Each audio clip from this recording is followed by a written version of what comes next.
অর্থাৎ কোরবানি কি সবার জন্য করা জরুরি, নাকি কোরবানি সুন্নাত, নফল, মুস্তাহাবি জাতীয় কোনো আমল?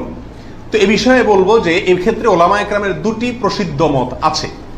ওলামা একরামের অনেকেই বলেন যে কোরবানি করা এটা সকলের জন্য জরুরি, যাদের সামর্থ্য আছে ঈদের দিন, কোরবানি ঈদের দিন অথবা পরবর্তী দিনগুলোতে যেগুলোতে কোরবানি করা যায়, এই সময়ের ভিতরে যার কাছে নেশা পরিমাণ টাকা আছে তার জন্য কোরবানি করা ওয়াজিব, জরুরি, বাধ্যতামূলক, না করলে গুনাহ হবে।